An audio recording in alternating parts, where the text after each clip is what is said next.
গত 1-2 সপ্তাহ ধরে যে আমি বারবার না বলে আসছিলাম, আজকেও মার্কেট আমাদের এই কথা জানালো যে একটু ওয়েট করলে হয়তো আরও নিচে দাম পাওয়া যাবে। আজকের ভিডিওতে স্পেশালি আমি এই দুটো জিনিস ক্লিয়ার করার চেষ্টা করব যে ট্রেডাররা আর ইনভেস্টররা আমাদের কাছে প্রশ্নও করেছেন যে দাম পড়লে তো এখন ভালো ভালো স্টক কিনে জমানোর সময়, তাহলে সেটা কি আমরা করা থেকে বিরত থাকব, নাকি এখন ভালো দামে এসেছে কিছু কিছু ভালো স্টক, সেগুলোকে নেওয়া যেতে পারে। আর ট্রেডার হিসাবে আমরা কি করব, এই দুটো জিনিস, ইনভেস্টর আর ট্রেডার, এই দুটো জিনিস আজকে আবার একটু আমি ক্লিয়ার করব। মন দিয়ে ভিডিওটাকে শুনবেন। বাজার আজকে কিন্তু অত্যধিক পড়েওছে এবং এখন আজকের দিনে যেখানে ক্লোজিং হয়েছে সেখানে কিন্তু স্ট্রাকচারটা একদম বিগড়ে গেছে, নিচের দিকের কিন্তু অনেক লেভেল টেকনিক্যালি ওপেন হয়ে গেছে, সেগুলো নিয়ে আলোচনা করব।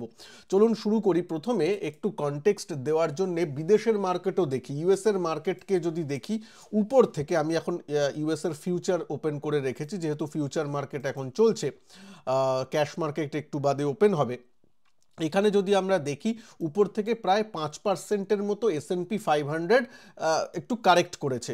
আমাদের মার্কেট সেক্ষেত্রে কি করেছে, আমাদের মার্কেটে যদিও কারেকশনটা অনেক আগে থেকে শুরু হয়েছিল, প্রায় অক্টোবর মাসের শুরু থেকে, এবং সেখান থেকে আজ পর্যন্ত প্রায় 12% কারেকশন হয়ে গেছে আজকের পতনকে নিয়ে। যদি নিফটি মিড ক্যাপে আসি, মিড ক্যাপের পতনটা এতদিন একটু দাঁড়ানোর দেখাচ্ছিল যে আমি দাঁড়াবো করছিল।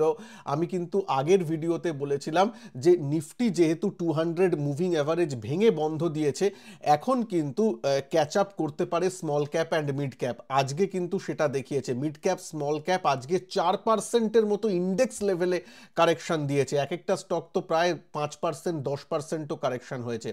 যদি দেখি উপর থেকে মিড ক্যাপ ইন্ডেক্স 12-13%-এর মতো কারেকশন দিয়েছে আজকের 4% মাইনাসটাকে ধরলে। এইবার আমি আপনাদের বলবো তাহলে মোটামুটি ইন্ডেক্স লেভেলে আমাদের কিন্তু 12%-এর মতো কারেকশন হয়ে আমরা বসে আছি। প্রবলেম হলো নিফটির যে স্ট্রাকচারটা যে ব্রেকডাউন হয়েছে তার, এখন আমি দেখুন আপনাদের সামনে আগের দিন যে ভিডিওটা যখন এখানে করছিলাম এবং লাইভেও আপনাদের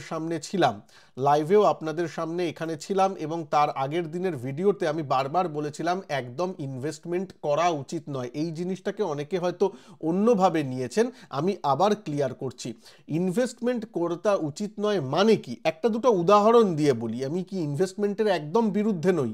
কেউ যদি বলেন আরে নিচে দামে এলেই তো নেব, হ্যাঁ আমিও বলছি নিচে দামে এলে তো নেওয়াই উচিত, কিন্তু কি নেব, এইটা বড় প্রশ্ন, কি নেব। সেটা একটা ছোট্ট উদাহরণ দিয়ে আমি আপনাদের সামনে বলি। সিডিএসএল আমি যখন বিগত দিনে আপনাদের সাথে জাস্ট দুদিন আগে লাইভে এসেছিলাম, তখনও আপনারা প্রশ্ন করেছিলেন দাদা এখন কি নেওয়া যায়। সিডিএসএল যেহেতু জানেন খুব ভালো স্টক, সিডিএসএল এর বিজনেস ভিউ ভালো আছে, প্রায় মনোপলি। এনএসডিএল তো লিস্টেড নয়, সিডিএসএল প্রায় মনোপলি বিজনেস করে, সুন্দর তার রেভিনিউ মডেল, খুব সুন্দর অ্যাসেট লাইট মডেল, ভালো রকম কাজ চলছে, ভালো রকম মুনাফা করছে, ঠিকঠাক আছে, প্রফিট মেকিং কোম্পানি। কিন্তু যেদিন আপনি প্রশ্ন করেছিলেন সেদিনও আমি বলেছিলাম না না, 1700 টাকায় চলছিল 3 দিন আগে, আজকে কত, আজকে 1500 টাকায় পাচ্ছি, তার মানে একটু ওয়েট করলেই আমি তো কম দামে পাচ্ছি, তাহলে ওয়েট করব না কেন। আমি এখানে বলেছিলাম নেব তো বটেই, কিন্তু কি নেব এটা বড় প্রশ্ন। আমি তাই বলেছিলাম, আবার বলছি, ইন্ডিভিজুয়াল স্টক একটু অ্যাভয়েড করে একটু ডাইভার্সিফাইড মিউচুয়াল ফান্ডসগুলোকে দেখা যেতে পারে। মানে অল্প একটু, তাও একবারে নয়, কারোর কাছে যদি 1 লাখ টাকা ইনভেস্ট যোগ্য থাকে, এখন আমি 30,000 টাকা লাগালাম, বাদ বাকি আমি টাকাটা হাতে রাখলাম, আরও নিচে পড়লে আমি ইনভেস্ট করব। ইন্ডিভিজুয়াল স্টকে কেন আমি বলছি নিচে, আপনারা সবাই জানেন আমরা বলি নিচে নেমে এলে ভালো স্টকে ইনভেস্ট করতে হয়। এই যে ভালো স্টক কোট আনকোট, এইটাই তো রিটেল ইনভেস্টররা আমরা চিনতে পারি না। ভালো স্টক, তথাকথিত ভালো স্টকের ডেফিনেশনটা কে দেবে, সংজ্ঞাটা কি দেবে? কারণ ভালো স্টকের সাথে সাথে অনেক কিছু, যে ভালো স্টকটা কিনছে তার টেম্পারামেন্ট, তার টাইম ভ্যালু, তার কত দিনের জন্যে কত বছরের জন্যে কিনছে, সব কিছু চলে আসে। যেমন ভালো stock coat unquote Asian paints গত 3 বছর 4 বছর ধরে একই জায়গায় পড়ে আছে, একই জায়গায় বললে ভুল হবে, নিচের দিকে নেগেটিভ দিচ্ছে, তাহলে ভালো স্টক তো। তাহলে এই তথাকথিত ভালো স্টক কোট আনকোট এক এক জনের কাছে এক এক রকম ডেফিনেশন হয়ে যায়। তার জন্যে সেক্ষেত্রে কি হবে, যদি আপনি ওরকম ফেঁসে যান ভালো স্টক নিয়েও তথাকথিত, দাম যদি না ফিরে পান, যখন বাজার আবার উপরের দিকে যাবে তখন মনের মধ্যে একটা ফোমো তৈরি হয়, মনের মধ্যে একটা বিতৃষ্ণা তৈরি হয়, স্টক মার্কেট খারাপ এরকম তৈরি হয় যে যা একটা ভালো স্টক কিনলাম কিন্তু তা সত্ত্বেও এরকম দাঁড়িয়ে আছে। কারণ ভালো স্টক আইডেন্টিফাই তো আমরা করার সময় অনেক সময় ভুল হয়ে যায়, তাই না? তার থেকে একটু রিলেটিভলি সেফ সাইডে থাকবো। বাজার যেহেতু নিচের দিকে পড়ছে, 14% 12% নিচে আমি পাচ্ছি, সেহেতু ডাইভার্সিফাইড অনেক মিউচুয়াল ফান্ড আছে, মোমেন্টাম মিউচুয়াল ফান্ডগুলো আছে, mid cap mutual fund, index ফান্ডেরও কথা বলছি, পাতি সেগুলোও আছে, সেগুলোও তো আমি 12% নিচে পাচ্ছি, আরও নিচে এলে আরও একটু নিতে হবে, এই ব্যাপারগুলো কিন্তু আমি বলেছিলাম। সুতরাং আমি ইন্ডিভিজুয়াল স্টক সিলেক্টের একটু বিপক্ষে, কারণ আমরা রিটেলাররা ভুল করি, এটা আমাদের দোষের জন্য, এটা বাজারের দোষ নয়, এটা আমাদের দোষের জন্য, তার জন্য আমি বললাম। নিশ্চয়ই ক্লিয়ার করতে পেরেছি, ঠিক আছে?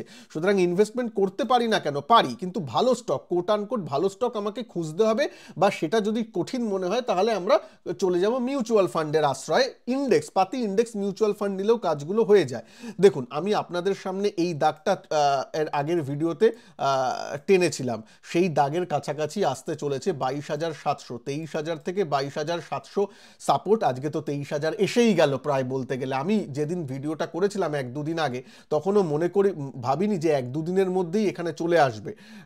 তো প্লিজ একটু নিচে ভিডিওতে কমেন্ট করে জানাবেন যে আপনাদের ওইটা মনে আছে কিনা, যেদিন আপনাদের সাথে লাইভে করেছিলাম এবং এই দাগটা যে আপনাদের টেনেছিলাম সেটা আপনাদের মনে আছে কিনা, তাহলে একটু জাস্ট লিখে দেবেন মনে আছে, এইটাই হলে আমি বুঝে যাব, ঠিক আছে? তাহলে এরকম আরও ভিডিও আমি আনবো, আর তার নোটিফিকেশন পাওয়ার জন্য প্লিজ আমার এই চ্যানেলটাকে সাবস্ক্রাইব করে বেল আইকনকে প্রেস করে দেবেন। ভিডিওকে ভালো লাগলে ভিডিওকে লাইক করতে অবশ্যই ভুলে যাবেন না। আর আমি শীঘ্রই আপনাদের সাথে আবার একবার লাইভ আসবো এই সপ্তাহেই কোনো একদিন, আমি সেটা আপনাদের টেলিগ্রামে জানিয়ে দেবো। টেলিগ্রামের লিঙ্ক আমার এই ভিডিওর ফার্স্ট ডেসক্রিপশন বক্সে এবং ফার্স্ট যে চ্যাট করেন সেইখানে দেওয়া আছে, ফার্স্ট কমেন্ট বক্সে দেওয়া আছে, পিন করা আছে। আচ্ছা, এবার 22,700 22,800 থেকে 23,000 এই জোনটা একটু নিফটি দাঁড়ানোর, মানে এইখানে একটু কনসলিডেট করাটা উচিত। যদি এটাও না করে তাহলে তো বুঝতে হবে খুবই, মানে যে সেল করতে চাইছে সে খুবই সেল করতে চাইছে, এবং এটা কখন হতে পারে যে এখানে দাঁড়ালোই না বা 1-2 দিন দাঁড়িয়ে একদম ঝুপ করে পড়লে, এটা কখন হতে পারে যদি ডিআইআইরা সেলিংয়ে চলে আসে। ডিআইআইরা মানে মিউচুয়াল ফান্ডে থেকে যদি রিডেমশন শুরু হয় রিটেলারদের তরফ থেকেই, বা ডিআইআইরা মানে বা বলবো না, কারণ আমি আপনি যদি রিটেল ইনভেস্টাররা রিডিম করে তাহলে তো মানে চাপ পড়তে বাধ্য উপর থেকে, তখন ডিআইআইদের সেল একটু যেতে হবে। যদিও ডিআইআইদের হাতে যথেষ্ট টাকা আছে, প্রত্যেক মাসে আমাদের এসআইপির যে টাকা সেটা প্রায় 20,000 কোটি 21,000 কোটি টাকা অনেক আগে ছাড়িয়ে গেছে, এবং এসআইপি কিন্তু কখনো বন্ধ করা উচিত নয়। আপনি যদি জিজ্ঞেস করেন যে আমি কি করছি, এসআইপির টাকা কি আমি এই অবস্থায় বন্ধ করতাম, আমার উত্তর হলো না, এসআইপি বন্ধ করব না, এসআইপি যেমন চলছে চলুক, কারণ নিচের দিকে তো আমার এনএফিগুলো অ্যাভারেজ আউট হবে ভালো। আর আমি ক্রিটিক্যাল, মন দিয়ে শুনবেন, ক্রিটিক্যাল ইম্পর্টেন্ট সাপোর্ট জোনে আমি লামসাম্প করব। ক্রিটিক্যাল ইম্পর্টেন্ট সাপোর্ট জোন প্রথম আমি এখানে করেছি 200 EMA, চোখ বুঝে সবাই টেকনিক্যালের যে জানে সে জানে যে এখানে একটা সাপোর্ট টাইপের হয়, সেখানে আমি ইনভেস্ট করেছি, নিচে এসেছে আবার এই 23,000 বা 22,800-তে আবার আমি একটু করবো, এটা আগেই বলা আছে আমার। অ্যাজ এ ডিসক্লেমার, কোনো রকম ফিনান্সিয়াল অ্যাডভাইস আমি দিচ্ছি না, আমি কি করব সেটা আমি বলছি, আপনি কি করবেন সেটা সম্পূর্ণ আপনার ব্যাপার। এইখানে করব, আবার যদি আমি নিচে পাই এই জায়গাটা যেখানে এই ফ্ল্যাশ ক্র্যাশ হয়েছিল, মনে করে দেখুন ওই বাজেটের, এই বাজেট বলছি আমার মনে হয় এটা ইলেকশনের সময়, হ্যাঁ 4 জুন ওই ইলেকশনের সময়, তা ওই ইলেকশনের দিন, তার আগের দিন একটা ওই ইলেকশন পোলের জন্য এরকম হলো, তারপর নিচে আসল ইলেকশনের দিন নিচে নেমেছিল, যে লোটা হয়েছিল সেইটা হচ্ছে তার এর পরের সাপোর্ট। যদি 22,700 22,800 ভেঙে যায়, 23,000টা এখনও আমি ধরছি, 23,000 থেকে 22,800 এই 200 পয়েন্টের জোনটাকে একটু হয়তো রেসপেক্ট করে ওখানে একটু কনসলিডেট করতে পারে, কিন্তু সেখানে এলে ট্রেডাররা কি করবে, অ্যাজ আ আমি ট্রেডার কি করছি, আমি সুইং ট্রেডিং পজিটিভ সাইডে করছি না না না। মানে এই যদি 23,000 বা 22,800-তে এসে দাঁড়িয়েও থাকে 1-2 দিন, আমি পজিটিভ সাইডে ট্রেড করব না। হয়তো আমি একটু একটু তো একটু তো দেখুন চার্টে নেগেটিভ দেখাচ্ছে বলে আমিও এখন বলছি যে না নিচে এলে নেবো বা এখন নেবো না এইসব। হয়তো গতকালই দেখলেন যেহেতু এতটা পড়েছে, গতকাল মানে নেক্সট দিন দেখলেন যে নিফটি আবার 200 পয়েন্ট বা 1% বেড়ে গেল, সাথে সাথে কমেন্ট করবেন এই তো বলেছিলেন দাদা কি হলো, এই তো নিফটি সব বাজার ঠিক হয়ে গেছে। তাই কি? নিজের পোর্টফোলিও দেখুন।